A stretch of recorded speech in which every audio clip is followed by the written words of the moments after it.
Emboscaron al nuevo secretario de Seguridad, Omar Harfuch, cuando menos lo esperaba. Lo que debía ser un viaje rutinario por las calles de Ciudad de México se convirtió en un infierno de balas. ¿Quién pudo haber orquestado un ataque tan audaz contra el hombre encargado de combatir al narcotráfico?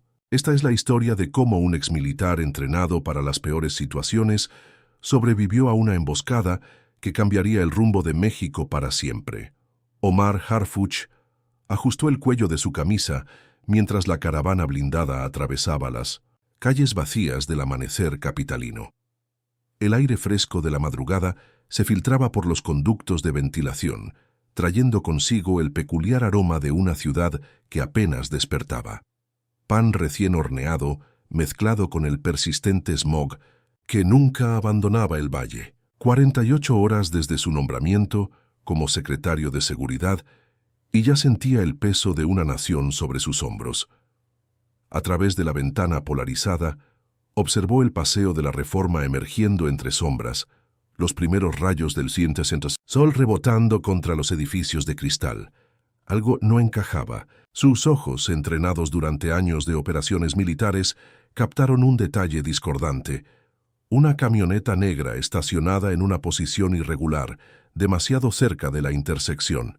«Cambio de ruta», ordenó por el intercomunicador su voz calma pero firme. «Posible situación irregular en el próximo cruce». El conductor apenas tuvo tiempo de asentir cuando el mundo estalló a su alrededor.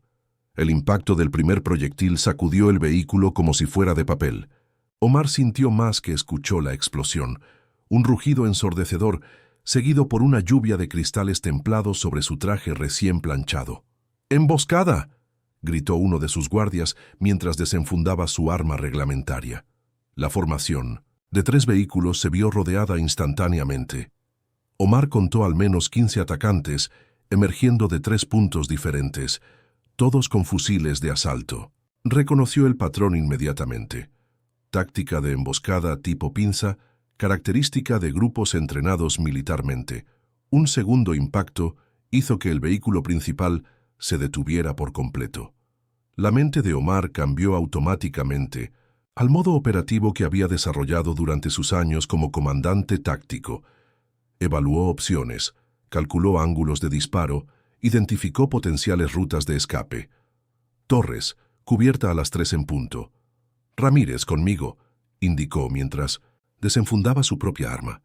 El impacto de una bala rozó su hombro izquierdo, desgarrando tela y piel por igual, pero apenas registró el dolor. Con precisión mecánica, Omar dirigió a su equipo entre la lluvia de proyectiles. 2 de sus hombres ya habían caído. Una segunda bala encontró su camino hasta su abdomen, penetrando el chaleco antibalas. El dolor fue instantáneo, como hierro al rojo vivo atravesando sus entrañas, pero se mantuvo erguido. «Es Harfuch. Confirmen la eliminación», gritó uno de los atacantes en español con acento norteño. Entre el caos y los disparos, Omar comprendió una terrible verdad. Esto no era un ataque aleatorio. Venían específicamente por él. Alguien había filtrado su ruta, su horario exacto. La traición venía desde adentro.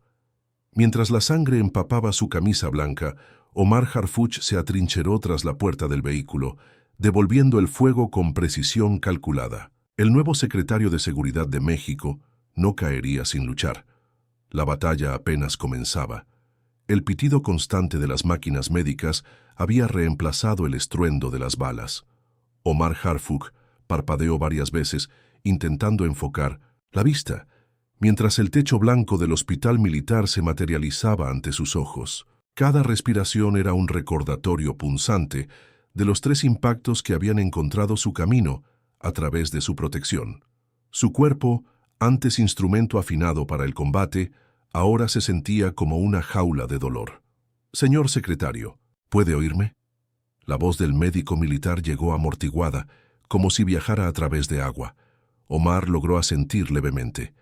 «Ha estado inconsciente durante 18 horas, 3 impactos de bala. Hombro, abdomen y muslo. La operación fue exitosa, pero necesitará tiempo para recuperarse». Tiempo. La palabra resonó en su mente como una burla. El tiempo era precisamente lo que no tenía. Mientras el doctor continuaba su explicación técnica, Omar repasaba mentalmente cada segundo de la emboscada. 15 atacantes mínimo. Armas, de grado militar. Información precisa sobre su ruta. ¿Bajas?, consiguió murmurar, su voz áspera como papel de lija. 3 agentes fallecidos, señor, respondió Torres desde un rincón de la habitación. Su fiel teniente tenía el brazo derecho vendado y una contusión visible en la sien, pero se mantenía firme como siempre. Ramírez, Velasco y López, 4 más heridos, pero estables. Omar cerró los ojos un momento. 3 familias destrozadas en su primer semana como secretario. El peso de las vidas perdidas se sumó al dolor físico, creando una amalgama de agonía que amenazaba con consumirlo.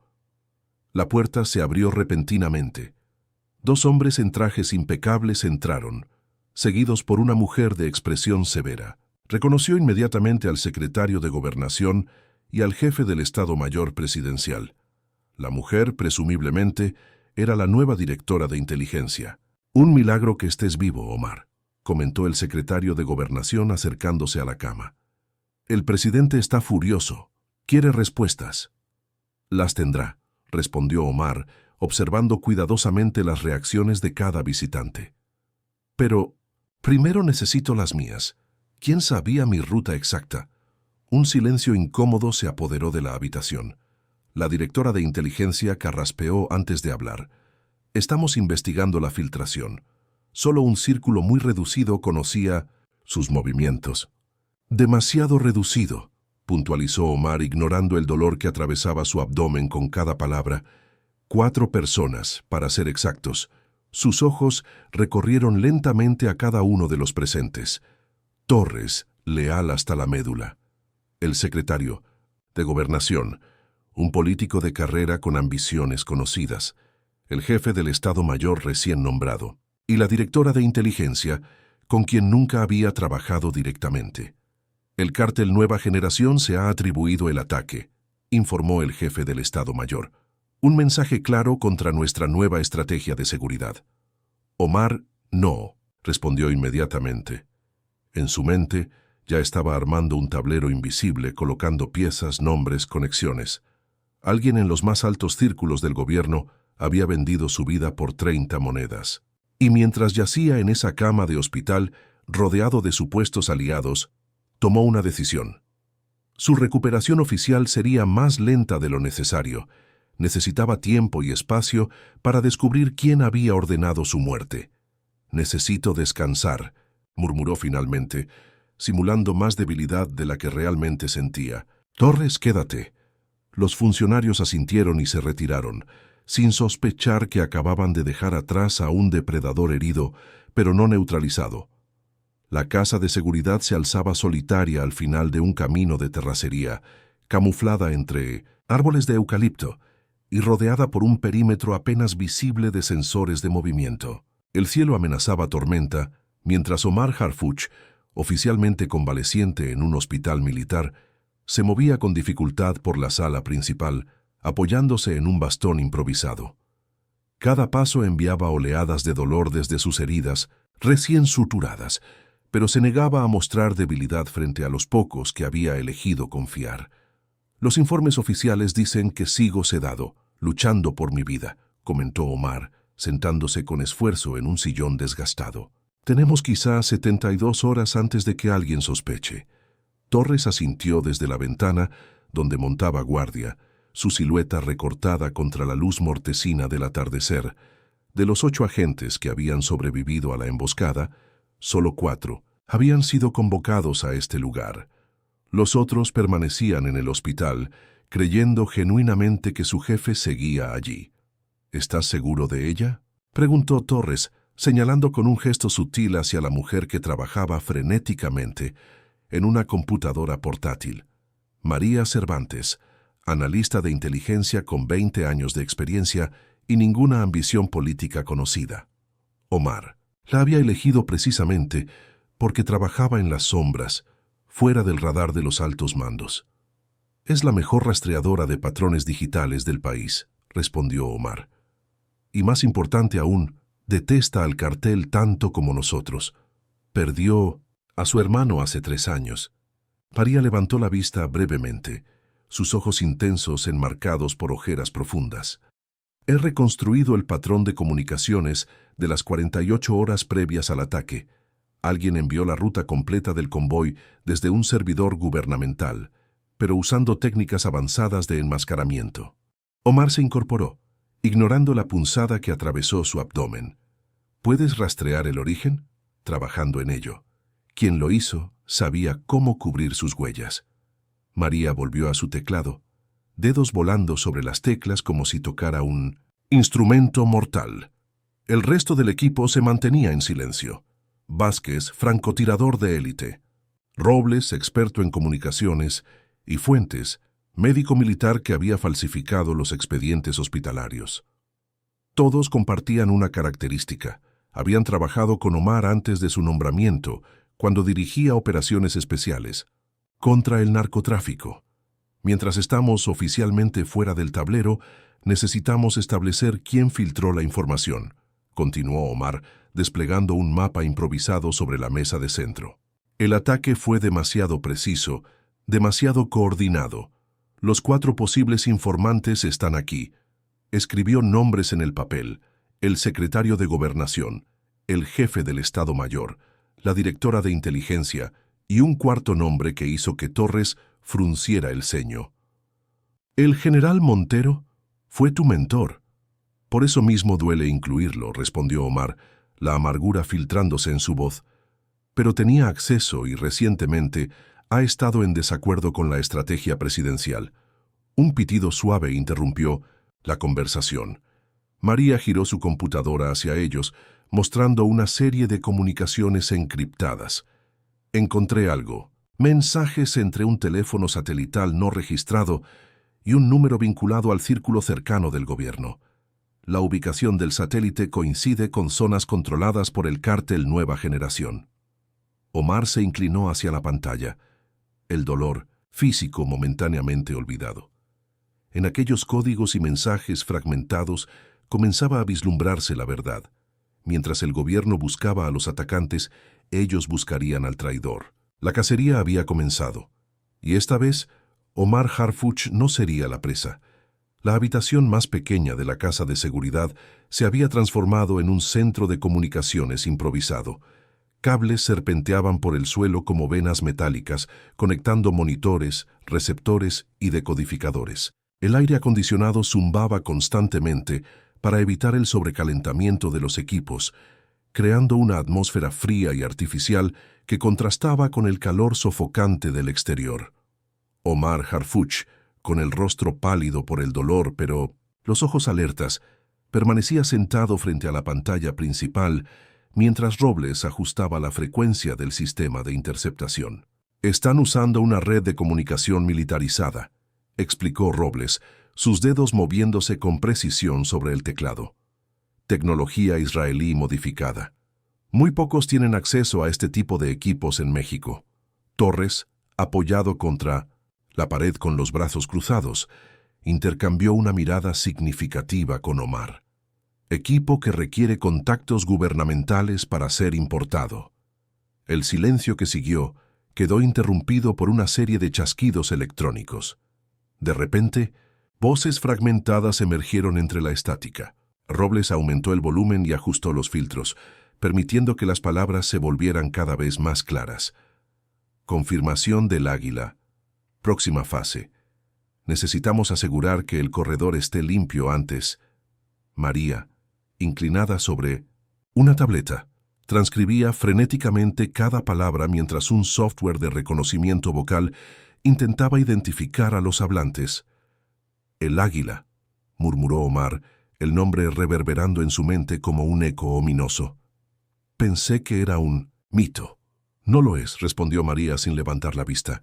«Hemos captado referencias a ese alias en comunicaciones de alto nivel del cartel Nueva Generación durante los últimos 8 meses. Nunca pudimos confirmar su identidad». La transmisión continuó, revelando fragmentos de una operación mucho más amplia que un simple atentado contra el secretario de Seguridad. Referencias a cargamentos, rutas específicas, nombres en clave de funcionarios. El ataque contra Omar había sido apenas la obertura de una sinfonía macabra. La eliminación de Harfuch era solo el primer paso, dijo una voz grave y pausada que hizo que todos en la habitación se tensaran. Con él fuera del camino, podemos proceder con la fase 2. El gobernador está comprometido, al igual que el coordinador fronterizo. Coordinador fronterizo, repitió Torres. Se refieren al general Méndez. Omar asintió lentamente, las piezas encajando como un rompecabezas siniestro. El general Méndez controlaba la seguridad de 3 estados fronterizos claves para el tráfico. «De drogas, señor», interrumpió Robles señalando un indicador parpadeante. «Hemos identificado la ubicación de esta transmisión. Proviene de una hacienda en Jalisco, a 20 kilómetros de Guadalajara». En ese momento, la voz que presumiblemente pertenecía al Águila volvió a surgir, clara y contundente. «El fracaso con Harfuch es inaceptable. Quiero su cabeza antes de la reunión con los colombianos y quiero saber exactamente quién falló en la cadena de mando. Tenemos demasiados recursos invertidos en el gobierno como para tolerar incompetencia». Una foto apareció en la pantalla secundaria, un complejo residencial rodeado de muros altos, con una vista aérea que mostraba múltiples edificaciones y puntos de seguridad. «La Hacienda del Sol», informó María. «Propiedad oficialmente de Mondecientos, un empresario hotelero, pero ahora sabemos quién la ocupa realmente». Omar se levantó con dificultad, ignorando el dolor punzante en su abdomen. Su expresión se había endurecido hasta convertirse en una máscara impenetrable. «Ahora tenemos un rostro para nuestro enemigo», dijo estudiando la imagen de la hacienda.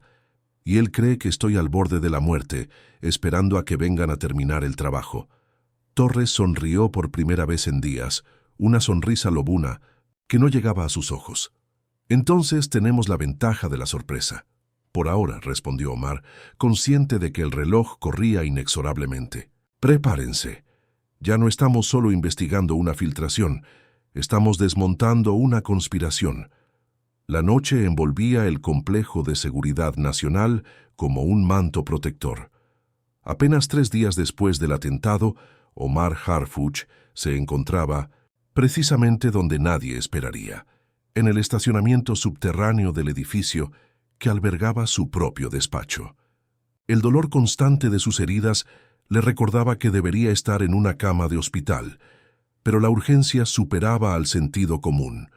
Vestido con el uniforme de mantenimiento y apoyado discretamente en Torres para mantenerse erguido, observaba el flujo de personal nocturno.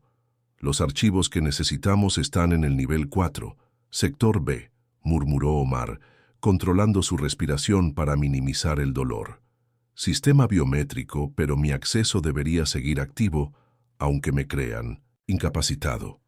María, también vestida de mantenimiento y con el cabello oculto bajo una gorra, verificaba un pequeño dispositivo en su muñeca. «Hay 11 personas en el 4º piso, 3 guardias de seguridad, el resto personal administrativo trabajando tarde. La directora de inteligencia sigue en su oficina».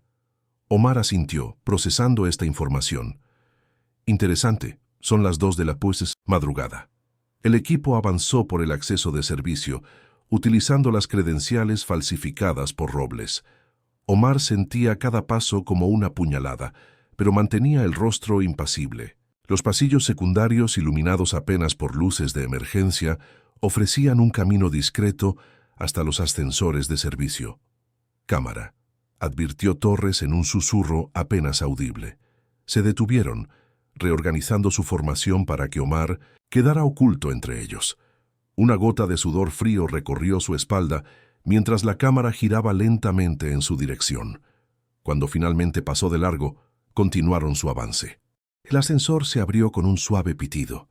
En el 4º piso, María tomó la delantera guiándolos a través de un laberinto de pasillos hasta llegar a una puerta con un lector biométrico. Omar apoyó su pulgar en el sensor, conteniendo la respiración. Un segundo interminable después, la luz verde parpadeó y la puerta se desbloqueó. «Rápido», ordenó en voz baja. «Tenemos 7 minutos antes del próximo barrido de seguridad». La sala de archivos digitales estaba sumida en una penumbra azulada, iluminada únicamente por los indicadores de los servidores. Torres montó guardia en la puerta, mientras María conectaba un dispositivo a la terminal principal. «Buscamos cualquier comunicación relacionada con el Águila o la Hacienda del Sol», indicó Omar, sentándose frente a otro terminal. Sus dedos volaron sobre el teclado, navegando a través de capas de seguridad con la autoridad que su posición le confería. De repente, pasos en el pasillo. Torres hizo una señal de advertencia y todos se congelaron. A través de la pequeña ventana de la puerta, vieron pasar a dos figuras. La directora de inteligencia acompañada de un hombre que Omar reconoció como el subsecretario Vargas, uno de sus colaboradores más cercanos. «¿Qué hace Vargas aquí? ¿A esta hora?», susurró María. Omar no respondió, concentrado en los documentos que desfilaban por su pantalla. Un archivo específico capturó su atención. Operación Águila Negra. Lo abrió y comenzó a descargar su contenido en una unidad cifrada. «Omar», la voz de María sonaba tensa. «Encontré algo». En su pantalla aparecía una lista de transferencias bancarias a cuentas en Panamá y las Islas Caimán. Cada transferencia correspondía a fechas clave de operativos antinarco fallidos, y junto a cada fracaso, un nombre en clave. Halcón, Serpiente, Jaguar. María pasaba por los registros, y Cóndor. Omar sintió un escalofrío recorrer su espina dorsal. Cóndor era el nombre clave de Vargas en nuestras operaciones conjuntas. Sus miradas se encontraron en la penumbra azul, la realización golpeándolos simultáneamente. En ese preciso instante, la pantalla de seguridad mostró a Vargas dirigiéndose de vuelta hacia la sala de archivos. «Tenemos que salir», ordenó Omar, desconectando la unidad. «Ahora tenemos un nombre, y está más cerca de lo que imaginaba». La madrugada se filtraba por las ventanas de la casa de seguridad mientras la lluvia repiqueteaba contra el techo de lámina. Omar permanecía inclinado sobre la mesa central, examinando los documentos extraídos del complejo de seguridad. 3 días de fiebre intermitente habían dejado su rostro demacrado, pero sus ojos mantenían la intensidad de un depredador. Torres y María analizaban otra sección de los archivos, mientras Robles monitoreaba las comunicaciones y Fuentes preparaba una nueva dosis de antibióticos.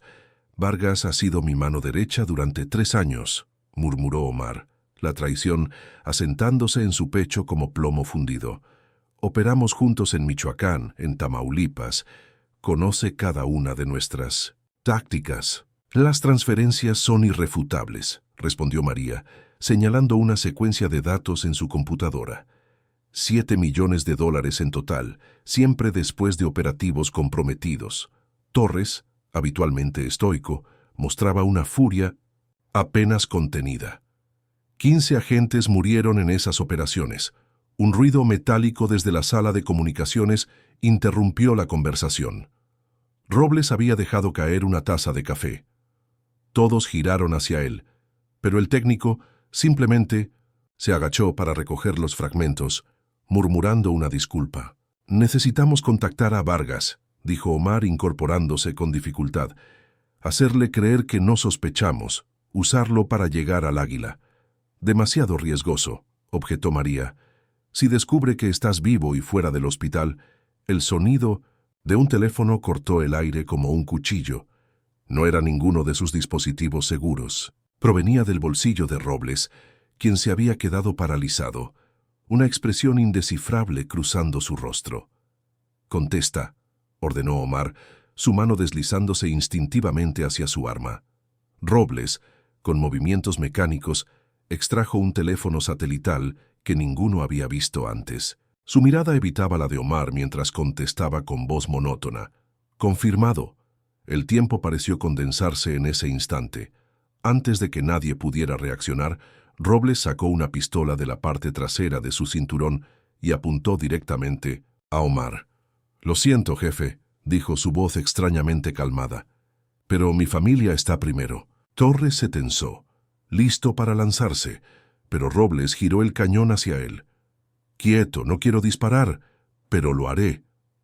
¿Cuánto tiempo, Robles?, preguntó Omar, su voz baja, controlada, a pesar de la devastadora revelación. Desde Coahuila. Me atraparon con un cargamento de equipo robado. Amenazaron a mi esposa, a mis hijas. Una gota de sudor recorrió su sien. Solo debía reportar tus movimientos. Nunca quise que llegara a esto. María aprovechó su distracción para deslizar lentamente una mano bajo la mesa. Robles lo notó y disparó una vez al techo, haciendo que todos se congelaran. «Quietos. Vienen en camino, 3 minutos. Solo quieren a Omar, los demás pueden irse». A través de la ventana, Omar vislumbró faros aproximándose en la distancia. La traición finalmente tenía un rostro, y era el de un hombre al que había confiado su vida decenas de veces. «¿Vargas sabe que estoy aquí?», preguntó Omar, ganando tiempo mientras evaluaba opciones. «Vargas no es Cóndor», respondió Robles con una risa amarga. «Es una pista falsa que planté en los archivos. El verdadero Cóndor está mucho más arriba». El tiempo se agotaba. Omar cruzó miradas con Torres, una comunicación silenciosa forjada en años de operaciones. Solo necesitaban una oportunidad, un segundo de distracción. Fuera, los vehículos comenzaban a rodear la casa. La lluvia arreciaba, convirtiendo el suelo en lodo, y dentro, 5 personas atrapadas en un momento suspendido entre la lealtad y la traición, con la balanza inclinándose peligrosamente hacia el desastre. El antiguo rancho se alzaba solitario en medio de campos de maíz, como un centinela olvidado por el tiempo. Nubes de tormenta se acumulaban en el horizonte, mientras Omar, Torres y María se aproximaban por un camino de terracería. La huida de la casa segura había sido caótica, un intercambio de disparos, Robles alcanzado en el hombro por Torres y una retirada desesperada a través de un túnel de contingencia. Ahora, con recursos limitados y sin saber a quién confiar, Omar había tomado la decisión más arriesgada: buscar al general Montero. «No estoy seguro de esto», murmuró Torres, observando la casona de piedra con desconfianza. «Incluiste a Montero en tu lista de sospechosos». «Es mi única opción», respondió Omar, apretando los dientes mientras bajaba del vehículo, cada movimiento un recordatorio de sus heridas. Además, si quisiera eliminarme, ya lo habría hecho hace años. Un hombre mayor apareció en el porche, su figura erecta delatando décadas de disciplina militar, a pesar de la camisa desabotonada y el machete que sostenía con naturalidad. Sus ojos, del color del acero templado, se posaron en los visitantes sin revelar emoción alguna. 3 años. Sin noticias y apareces casi muerto en mi puerta», dijo el general Raúl Montero, su voz áspera como lija sobre madera. «La última vez me dijiste que mi visión estaba anticuada. ¿Qué te trae ahora, Harfuch?» Omar avanzó lentamente, consciente de que el viejo militar probablemente tenía un arma oculta cerca. «Necesito tu ayuda, general. El país te necesita». Montero soltó una risa seca, desprovista de humor. «El país me jubiló prematuramente cuando me negué a seguir el juego político. Ahora resulta que me necesita». Sin embargo, hizo un gesto para que entraran. El interior olía a café recién hecho y cuero viejo. Mapas militares y fotografías enmarcadas cubrían las paredes, testimonios silenciosos de 4 décadas al servicio de México. «El ataque no fue solo contra mí», explicó Omar aceptando el café que Montero le ofrecía con manos callosas. «Es parte de algo más grande. El cartel está infiltrado en los más altos niveles del gobierno». Mientras María desplegaba las evidencias recuperadas, Omar observaba las reacciones de su antiguo mentor. Montero escuchaba sin interrumpir, su rostro impasible como una máscara de piedra, pero sus ojos se oscurecían progresivamente. «¿Cóndor?», preguntó finalmente, señalando el nombre en clave que aparecía repetidamente en los documentos. «Según Robles, no es Vargas como pensábamos inicialmente, está más arriba». Montero caminó hasta una ventana, contemplando los campos que se extendían hasta donde alcanzaba la vista. El silencio se prolongó tanto que Torres comenzó a tensarse, su mano discretamente cerca de su arma. «Siempre supe que este día llegaría», dijo finalmente Montero, girándose. «Cuando me retiraron estaba investigando nexos entre el cartel Nueva Generación y 3 generales de división. Mi expediente desapareció misteriosamente. Se acercó a una estantería y extrajo un grueso libro. De entre sus páginas sacó un microchip. Conservé copias, nombres, fechas, transacciones. No tenía las pruebas definitivas, pero sabía que algo se estaba gestando. Miró directamente a Omar. ¿Mencionaron algo sobre Operación Águila Negra? Omar y María intercambiaron miradas, sorprendidas. «Es el archivo que encontramos en el complejo», confirmó María. Montero asintió gravemente. «No estás lidiando solo con un cartel, Omar. Estás enfrentando una alianza entre militares corruptos, políticos y narcotraficantes que pretenden rediseñar el país a su conveniencia». Se dirigió a un viejo radio y lo encendió, ajustando frecuencias con precisión. «Supongo que tendré que desempolvar mis viejos contactos», dijo, una chispa de determinación iluminando sus facciones envejecidas. «Dame 24 horas». Omar sintió por primera vez en días que la balanza podría inclinarse a su favor. Montero no solo aportaba conocimiento, traía consigo la red de lealtades forjadas en décadas de servicio incorruptible. «Gracias, general», dijo simplemente. Montero lo miró con intensidad. «No me agradezcas todavía, muchacho. Esta será la batalla más peligrosa de nuestras vidas». Bajo la casa rural del general Montero se extendía una red de túneles y habitaciones que Omar jamás había imaginado. El búnker principal, enterrado 5 metros bajo tierra, albergaba un centro de operaciones que rivalizaba con instalaciones militares activas. Pantallas de alta definición cubrían una pared entera. Servidores zumbaban discretamente en un rincón climatizado, y una mesa central proyectaba mapas holográficos de todo México. «Construido durante la Guerra Fría», explicó Montero, mientras descendían por la escalera de hormigón. «Después lo adapté para mis propias necesidades. En las últimas 48 horas, el lugar se había transformado en un hormiguero de actividad. 5 exmilitares, todos de absoluta confianza según Montero, trabajaban en distintas estaciones. Omar reconoció a 2. El coronel Salgado, legendario estratega de inteligencia, y la capitana Rendón, especialista en criptografía que había rechazado múltiples ofertas de agencias extranjeras. «Tu mentor no exageraba sobre su red de contactos», murmuró Torres impresionado. María se había integrado instantáneamente al equipo técnico, combinando sus hallazgos con la información acumulada por Montero durante años. Ahora, ante la mesa central, Omar observaba cómo se materializaba la red de corrupción que había infiltrado el gobierno mexicano. «Hemos verificado 37 funcionarios comprometidos», informaba Salgado, señalando puntos rojos que parpadeaban en en el mapa digital. 8 diputados federales, 4 senadores, 3 gobernadores, 5 generales activos y al menos 12 directores de aduanas y fronteras.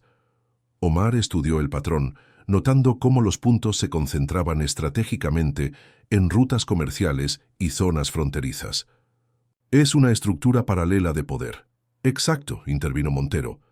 «No buscan simplemente transportar drogas, están construyendo una red de influencia territorial para controlar flujos económicos legítimos e ilegítimos».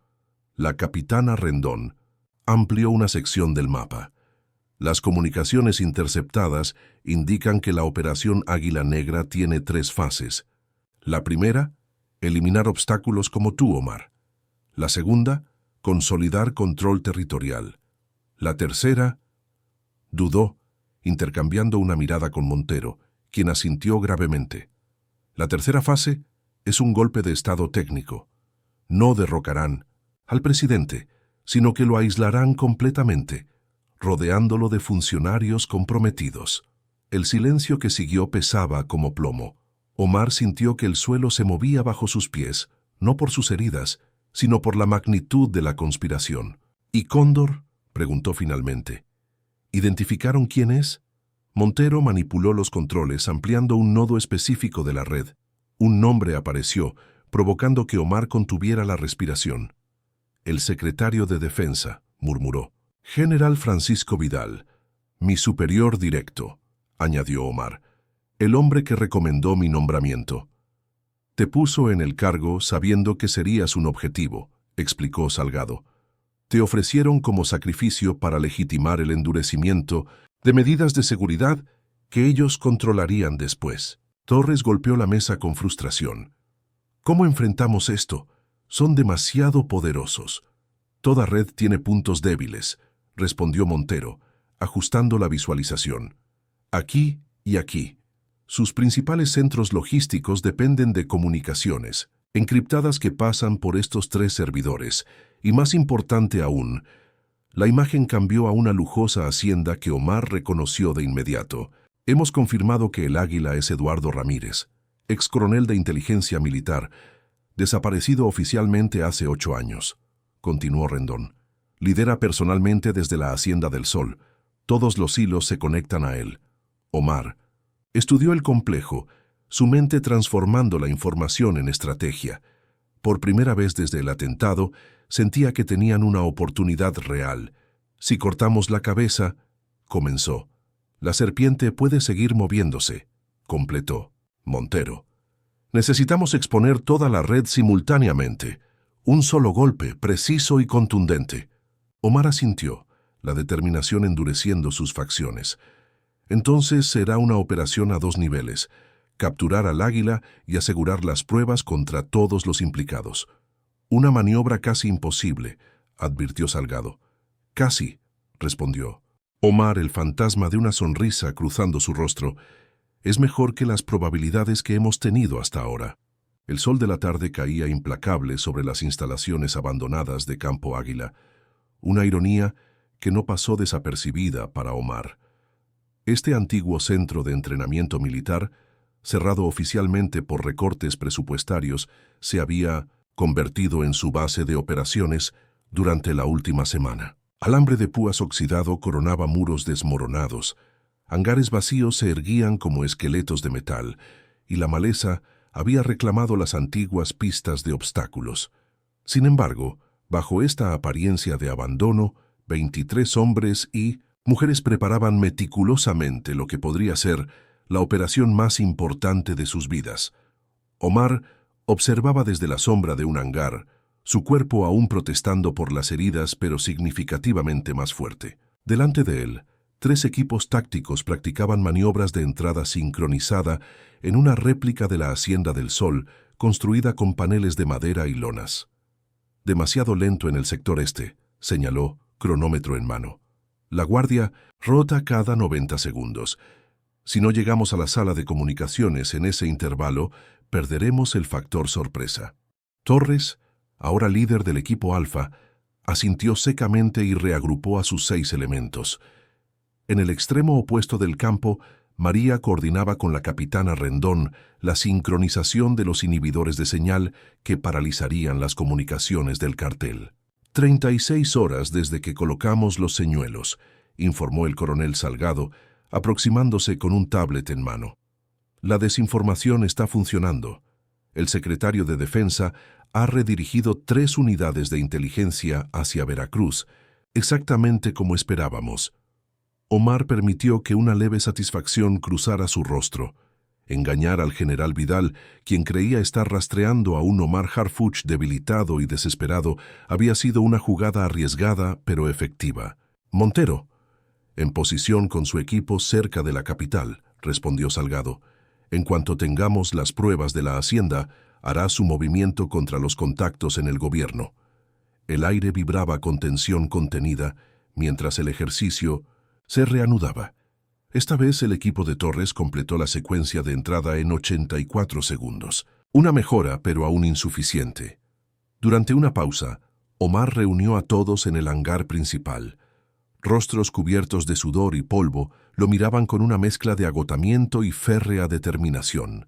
Exmilitares apartados del servicio por negarse a corromperse, agentes de inteligencia que habían fingido sus propias muertes para escapar de la red del cartel, policías federales que habían perdido compañeros en operaciones saboteadas. Cada uno tenía cicatrices físicas o emocionales, infligidas por el sistema que ahora buscaban desmantelar. Mañana al anochecer, anunció Omar, su voz resonando en el espacio cavernoso, realizaremos 2 operaciones simultáneas, mientras los equipos Alfa y Beta aseguran la hacienda y capturan a El Águila. El equipo Gamma ejecutará la extracción de servidores en Guadalajara. Hizo una pausa, su mirada recorriendo cada rostro. Algunos de nosotros probablemente no regresaremos. Un silencio solemne descendió sobre el grupo, pero nadie retrocedió. Torres dio un paso adelante. ¿Alguien tiene alguna duda sobre por qué estamos aquí?, preguntó, dirigiéndose al grupo. Nadie respondió. Entonces sigamos practicando, hasta que cada movimiento sea automático. Mientras los equipos volvían a sus posiciones, María se acercó a Omar. ¿Estás seguro de que quieres liderar personalmente el asalto?, preguntó en voz baja. Tus heridas... Omar observó la réplica de la hacienda, visualizando cada paso de la operación. El águila intentó matarme para silenciarme, respondió. Necesito mirar a los ojos al hombre que está dispuesto a vender nuestro país por poder. Cuando el sol finalmente se ocultó tras las montañas, las luces de emergencia iluminaron una última práctica. Esta vez, cada equipo se movió con la precisión de un mecanismo de relojería. Cada persona una pieza esencial de una maquinaria perfectamente calibrada. 81 segundos, suficiente. Mañana, México cambiaría para siempre. Para bien o para mal. La Hacienda del Sol resplandecía bajo la luna llena, sus muros blancos y tejas terracota creando la ilusión de tranquilidad aristocrática. Desde su posición en la colina adyacente, Omar observaba el complejo a través de binoculares de visión nocturna. 5 vehículos de lujo habían llegado en la última hora, cada uno transportando figuras clave del cartel. A través del auricular en su oído, escuchaba las confirmaciones de sus equipos posicionados estratégicamente alrededor del perímetro. Alfa en posición. Acceso norte asegurado. Beta listo en el flanco este. Gamma confirma inhibidores de señal activados. Omar verificó su reloj. 22:17. Según la inteligencia de Montero, la reunión principal comenzaría a las 22:30. El momento perfecto para convertir a los cazadores en presa. Inicien secuencia, ordenó, su voz apenas un susurro. Como fantasmas, 6 figuras vestidas de negro se deslizaron hacia el muro perimetral, neutralizando silenciosamente a los guardias externos con dardos tranquilizantes. Simultáneamente, los inhibidores de señal activados por el equipo Gamma bloquearon toda comunicación electrónica dentro de un radio de 2 kilómetros. Omar avanzó con el equipo principal, ignorando el dolor punzante en su abdomen. Torres cubría su flanco derecho, moviéndose con la fluidez de un depredador. En 80 segundos exactos, habían penetrado el perímetro exterior y se aproximaban a la estructura principal. A través de las ventanas, Omar distinguió siluetas moviéndose en el salón central. Una figura alta gesticulaba ante un mapa proyectado. El águila, sin duda. Omar sintió un escalofrío recorrer su espina dorsal al contemplar finalmente al arquitecto de tanto sufrimiento. 3, 2, 1. Ahora, ordenó por el comunicador. El mundo estalló en acción coordinada. Las luces de la hacienda se apagaron simultáneamente mientras los equipos Alfa y Beta convergían desde múltiples direcciones. Las puertas se dieron bajo cargas controladas de explosivos. Granadas aturdidoras detonaron en secuencia precisa, inundando las habitaciones con luz cegadora y ruido ensordecedor. Omar entró al salón principal con Torres y 2 agentes más, armas en posición. La escena era caótica. 10 hombres intentaban orientarse entre el humo y los escombros. Algunos alcanzaron sus armas, desatando ráfagas de fuego desesperadas.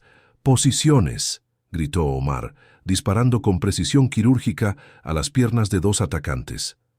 Torres derribó a otro que intentaba flanquearlos. Un intercambio feroz de disparos iluminaba la estancia como relámpagos intermitentes. Omar avanzó implacablemente hacia la figura que había identificado como el águila, quien sorprendentemente mantenía la calma en medio del caos, retrocediendo ordenadamente hacia una puerta lateral. «Torres, cúbreme», llamó Omar, lanzándose en persecución. Un guardaespaldas surgió de las sombras embistiendo contra Omar.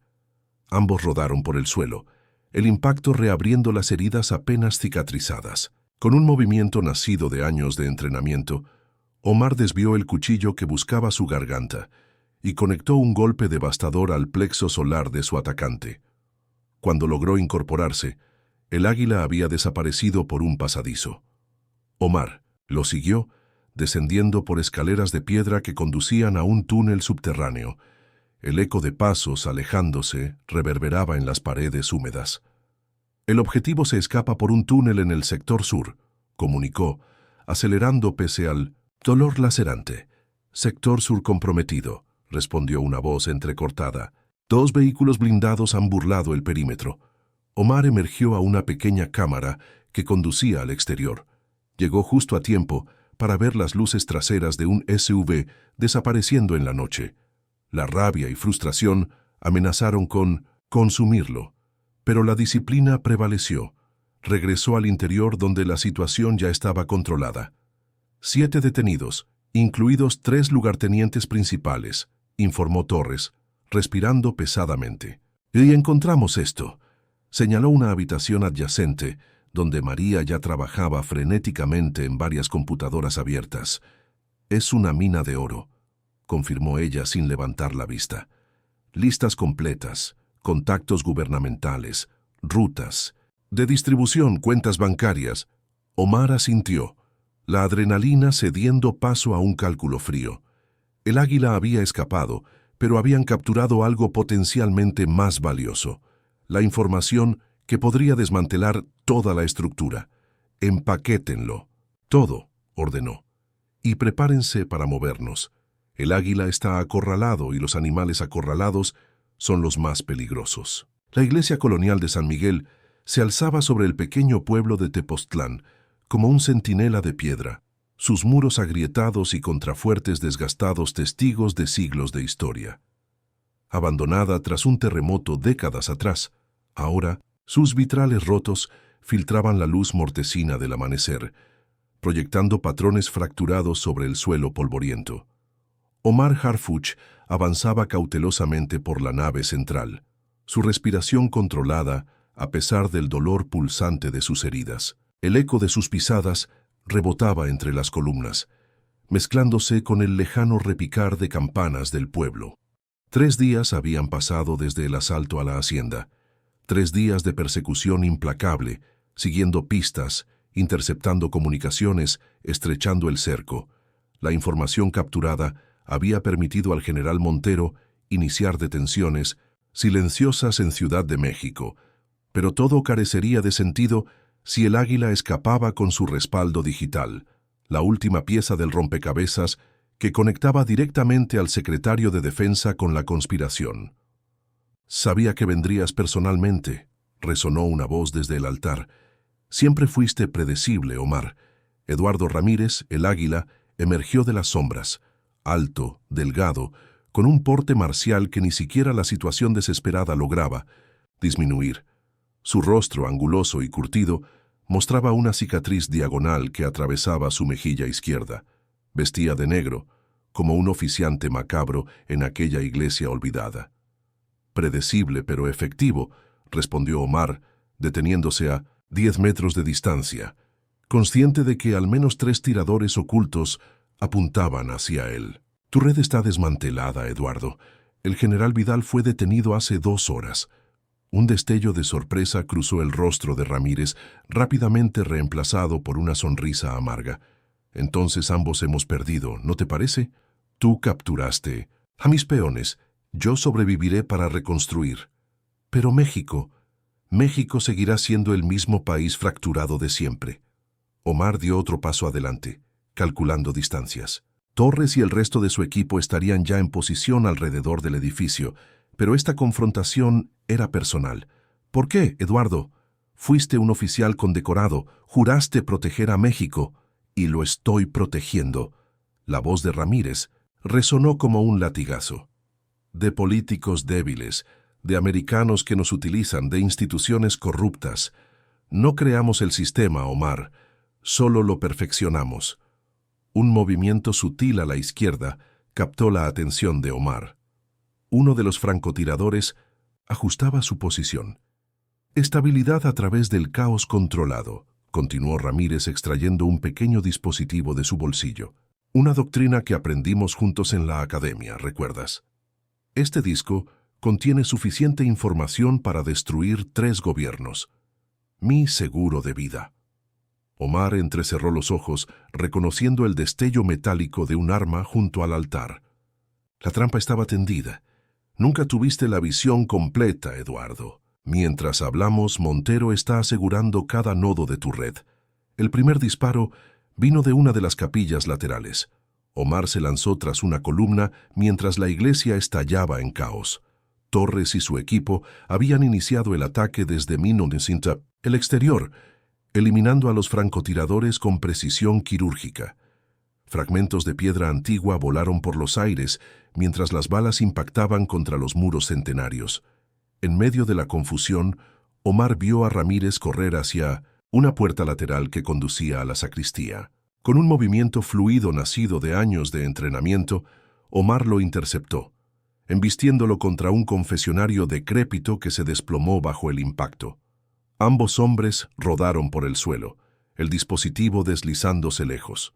La lucha que siguió fue brutal, primitiva. Cada golpe cargado no solo con técnica militar, sino con el peso de ideologías opuestas.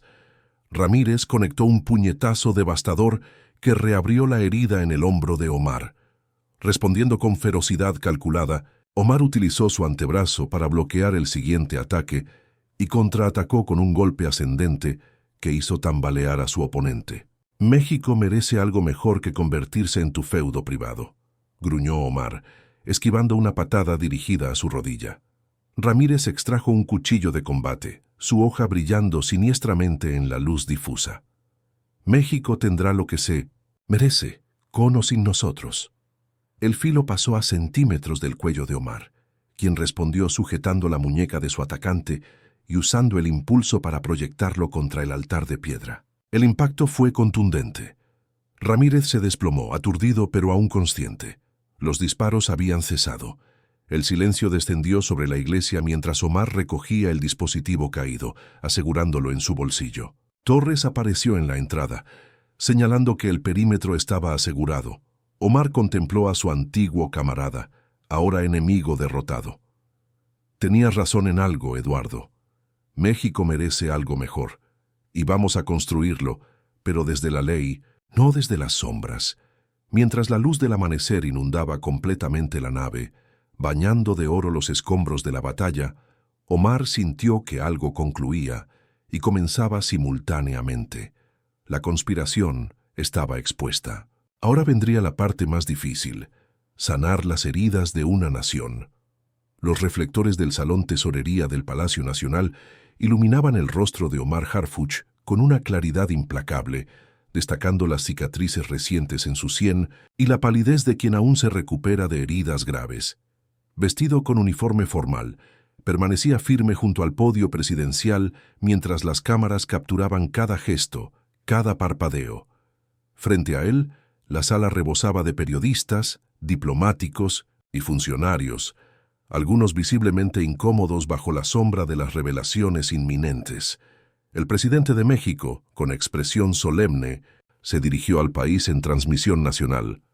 Lo que revelaremos hoy sacudirá los cimientos de nuestras instituciones, pero es un paso necesario hacia la regeneración de México.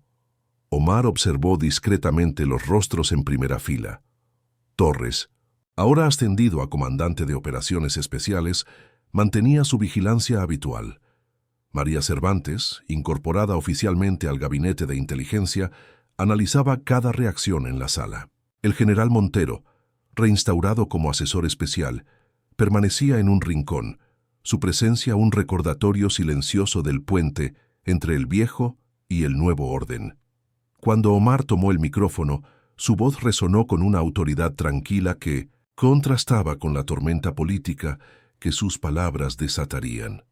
Hace 3 semanas sufrí un atentado que cobró la vida de 3 de mis agentes. Ese ataque no fue un acto aislado, sino parte de una conspiración que implicaba a altos funcionarios del gobierno, militares de rango superior y líderes del crimen organizado. Las pantallas tras él mostraron organigramas, transcripciones de comunicaciones y fotografías de los principales implicados. Los flashes de las cámaras se intensificaron cuando apareció la imagen del ex secretario de Defensa, ahora bajo custodia federal. En las filas posteriores, Omar notó movimientos nerviosos, intercambios de miradas, manos discretamente secando sudor. Aún quedaban serpientes en el nido esperando su momento. La Operación Águila Negra pretendía establecer un estado paralelo controlado por intereses criminales. Continuó desplegando mapas que ilustraban rutas de tráfico y zonas de influencia. Gracias al valor de agentes incorruptibles y ciudadanos comprometidos, hemos desmantelado sus estructuras operativas. No mencionó las noches de insomnio, las persecuciones desesperadas, los momentos en que la muerte pareció inevitable. Tampoco mencionó que Eduardo Ramírez, el Águila, había sido hallado muerto en su celda esa mañana, aparentemente por suicidio, aunque todos los involucrados sospechaban un silenciamiento. Un periodista extranjero levantó la mano. ¿Considera que la amenaza ha sido neutralizada completamente? La pregunta flotó en el aire como niebla venenosa. Omar sostuvo su mirada. La hidra criminal ha perdido varias cabezas, pero sería ingenuo creer que la batalla ha terminado. Hoy presentamos un nuevo protocolo de seguridad nacional que blindará instituciones clave contra la infiltración criminal, pero la vigilancia debe ser permanente. Tras bambalinas, al concluir la conferencia, el presidente se acercó a Omar en un pasillo privado. «Has logrado lo imposible», dijo estrechando su mano. «México está en deuda contigo». «La deuda es con quienes no sobrevivieron para ver este día», respondió Omar, el recuerdo de sus agentes caídos aún fresco. «El nuevo Consejo de Seguridad se reunirá mañana. Tu reinstalación como secretario será el primer punto de la agenda». Omar asintió, consciente del peso que volvería a sus hombros, pero también del privilegio de servir cuando tantos habían claudicado. Esa tarde, mientras el sol descendía sobre el zócalo capitalino, Omar contemplaba desde un ventanal del palacio el flujo constante de personas en la plaza, ciudadanos ordinarios, ajenos a los detalles de la batalla librada por su seguridad, pero beneficiarios de cada victoria pequeña contra la corrupción. Torres se acercó, ofreciéndole un sobre. «Interceptamos esto en la frontera norte. Nueva célula, nuevos métodos». Omar recibió el documento sintiendo el familiar cosquilleo de adrenalina ante un nuevo desafío. Sus heridas aún dolían, recordándole su vulnerabilidad, pero también su resistencia. La guerra continuaba, transformándose constantemente como el enemigo al que enfrentaban. «Mañana empezamos de nuevo», dijo simplemente. No era un final, comprendió mientras se alejaba por los pasillos históricos del palacio. En esta lucha interminable por el alma de México, cada victoria era apenas un respiro antes de la siguiente batalla. Pero por primera vez en mucho tiempo sentía que la balanza comenzaba lentamente a inclinarse hacia la justicia.